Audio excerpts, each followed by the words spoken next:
Það er alveg alveg eins og ég spurði Hilmar, þið lendið í svona annað skipti, komið með 2-0 fórustu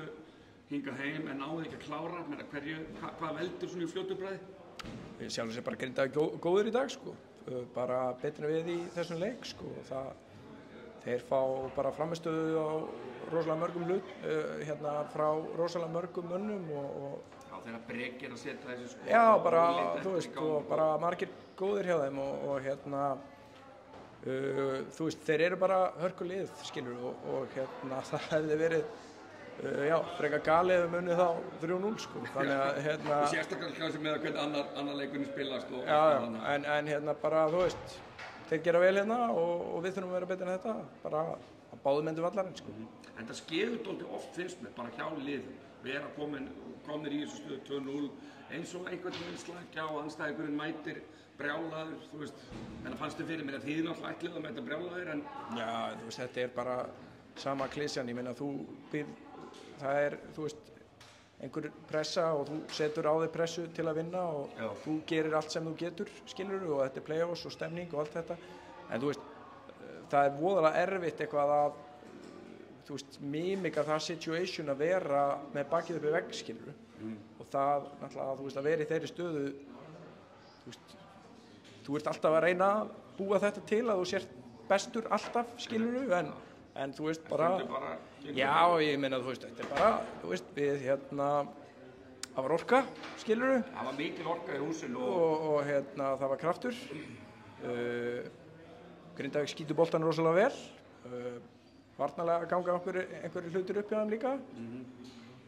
og við þurfum bara að skoða þetta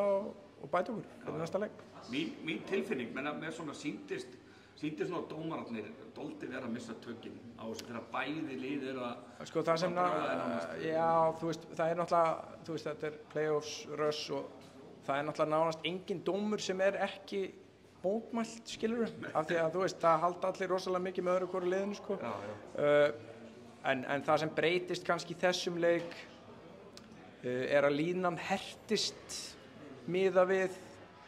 eiginlega bara flest alla leiki sem ég hef séð í play-offs.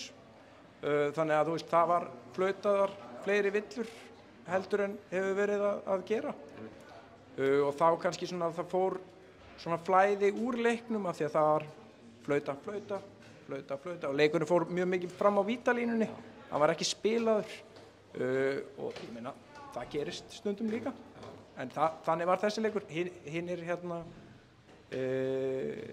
leikirnir hafa ekki verið þannig í play-offs hingað til. Ok, staðan 2-1 og hvað þarftu, hvað þurfum við að gera til þess að klára þetta á föstudaginn inn í Smára? Við þurfum náttúrulega að vera betri varnarlega, skilur. Þú veist, þetta er náttúrulega, ákveðin maskína sem við átt að díla við þarna og það er erfitt að eiga við þessa tvo þarna. Þeir eru, já, þú veist, þeir eru svona NBA-kallar, skilur. Þannig að það er mikið að hugsa og mikið að pæla hvernig þú ætlar að hægja á þeim en við þurfum bara að halda áfram að vinna í því og það er ekki sekúnda í pásu þarna inn á vellinum. Þú verður alltaf að vera on og annars refsaði þér og við þurfum bara að vera betri en við vorum í dag í því. Frábært, takk fyrir. Takk.